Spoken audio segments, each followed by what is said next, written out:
Ito, mainit na balita. Ito, tatay ni Gilas Youth standout at future Gilas playmaker Ethan Tanchi na si Paul Tanchi nag-react sa performance ng kanyang anak sa stint nito sa Sayaba Championship. Mas magaling nga ba si Ethan kaysa sa tatay nitong si Paul noong Ateneo days pa nito kasama si LA Tenorio? Pero bago yan, like and subscribe lang mga kabady para sa latest basketball news and highlights. Sobrang proud at masaya ang tatay ni Ethan Tanchi na si Paul Tanchi na makita ang kanyang anak na nagsasucceed sa larangan ng basketball sa murang edad. Partikular nung mapasama ito sa Final 12 ni Coach LA Tenorio. Nung tinanong nga si Paul nang malaman niyang si LA Tenorio ang magiging coach ng Gilas Youth, he said, "When I learned that LA was the coach and Ethan made the team, sa loob-loob ko, you had so much peace. Kasi syempre, anak mo to eh. Kilala ko si LA, kung anong klaseng tao siya. Di lang siya talagang magaling na basketball player. Talagang matinong-matino siyang tao. Alam ko na, yung best na mailalabas niya sa bata, kayang gawin ni LA yon." Madali ngang nakapukaw ng atensyon si Ethan nang ilabas ang Final 18 Gilas Youth lineup dahil marami ang napagkamalan siyang purong Amerikano at hindi Pinoy.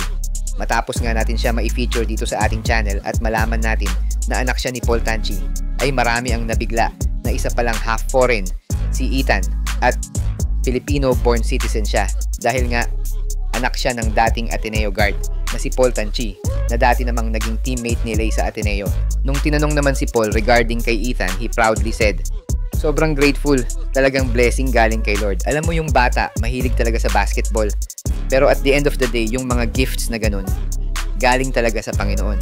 So I just remind Ethan, always do your best with the Lord. And if you want you to make to this team, then you will." Isa nga si Ethan sa mga pinalad na makapasok sa Gilas Under 16 pool under Coach LA Tenorio na nag-conduct ng tryouts last February and March, kung saan kasama si Ethan sa mga nag-stand out sa mata ni LA Tenorio. Sa umpisa ay maraming nagduda sa kakayahan ng bata dahil nasa 5'11" lang itong si Ethan at syempre Pinoy tayo.